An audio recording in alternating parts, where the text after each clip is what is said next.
Oh, yes, It's BS or real talk. We give you the quotes, you give us the emojis. And let's start with Steve Kerr, who paid Luka Doncic a huge compliment yesterday. Mavs facing the Warriors. In addition to making comparisons to Larry Bird, James Harden, Kerr also said this. So he's a brilliant player and so young, and so he's going to be one of the cornerstones of this league for a long time. So he's very important to the NBA. A little bit of Larry Bird, a little bit of James Harden, and a cornerstone of the NBA for years to come. BS or real talk, friends? Say real talk. I mean, the guy is averaging 29, 10, and 9 in his second season. And whoever would have thought that Dallas Mavericks would be in the position that they're in, coming into the season. So, absolutely. This is victory lap time because 2018 NBA draft in the lead up, I said, no disrespect to Ayton. He's a fine prospect. Trae Young's a fine prospect. Bagley, Jaren Jackson Jr., excited about all these guys. But this dude is special.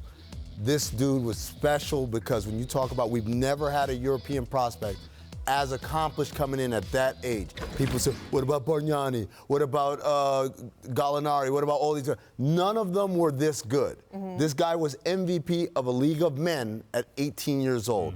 So, and I say this to say, even I'm shocked by how good he is this year. Mm-hmm. He's already ahead of schedule on that, so absolutely this guy is going to be one of the faces of our league. Yep. Is there one thing that when you watch him, you say, oh, he can do that? Like, is there some part of his game that... Rebounding.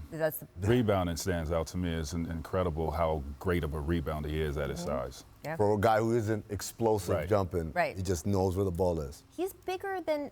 he's bigger than sometimes he looks athletic. on TV. Right. He does not jump out of the building he's not 7 feet tall, and he doesn't have a 7'9" wingspan. No, 100%, absolutely. I think he's big at the position, and I think that enables him to do some of the other things that he does, and it's phenomenal. Steve Kerr knows a few things about winning championships, so there you go. Let's talk about Ty Lue. Has a great relationship with a lot of his former players. Look at that hug with Tristan Thompson last night.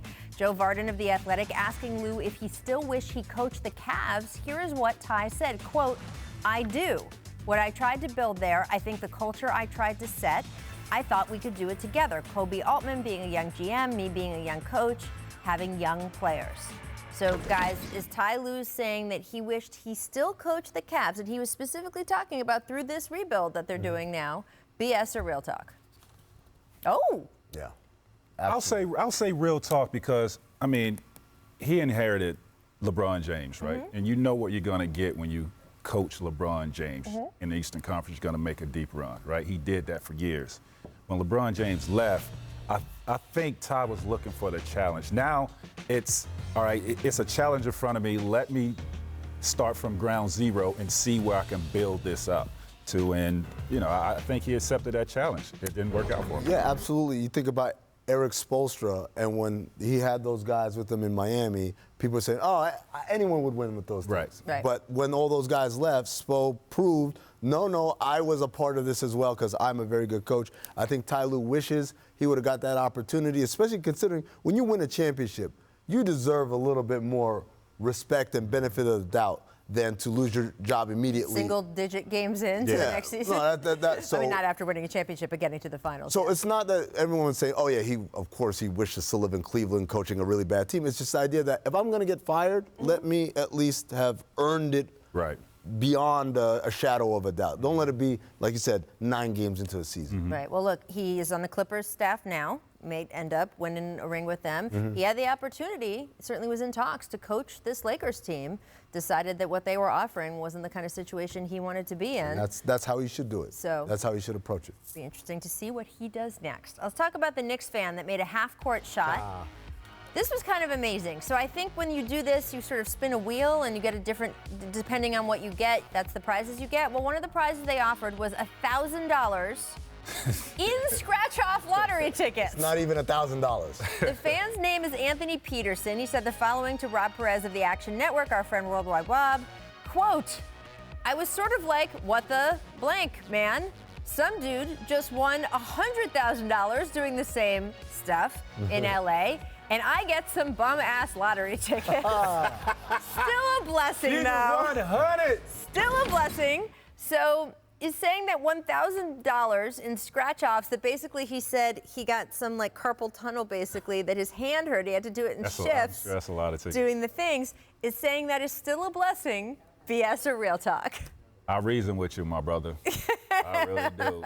Because those are some bum-ass lottery tickets that you're not going to win $1,000. Exactly. Yo, Go ahead. you see a guy that, really it hit the same shot you hit for half court and win $100,000, and we as the Knicks organization are going to offer this man $1,000 in scratch-off tickets? So a couple of things. One, it's not a blessing. It's not a blessing to have to scratch through all them tickets. But the other thing is, if you're the Knicks, how are you going to have the sponsor of the half-court shot have a prize like that? Look, you don't have a lot going for you right now. You got to make the in-game entertainment as amazing as possible. So I'm saying, even though I know my man wants to be humble and say, you know what, I think you won about $500 off of those 1,000. That's nice and it's better than nothing, but come on, man. It's not a blessing. You got screwed over. One of the lines in Wob's story was that he was thinking about maybe trying to get a friend to help him scratch off, but then he thought whoever he asked would want part of the money. Yeah, and he said, it's not that much money, so I figured I just had to do it. You got to wait and see if he wins anything big on that. It could be $500? That's what he won. He did scratch through them all. I thought maybe he could have $1,000 worth of tickets and you get $500. He could have spaced it out through the rest of the Knicks season as a Knicks fan to give him something He was to look forward bamboozled. Hoodwinked. The Rock landed on him. Thanks for watching ESPN on YouTube. For more sports highlights and analysis, be sure to download the ESPN app. And for live streaming sports and premium content, subscribe to ESPN+.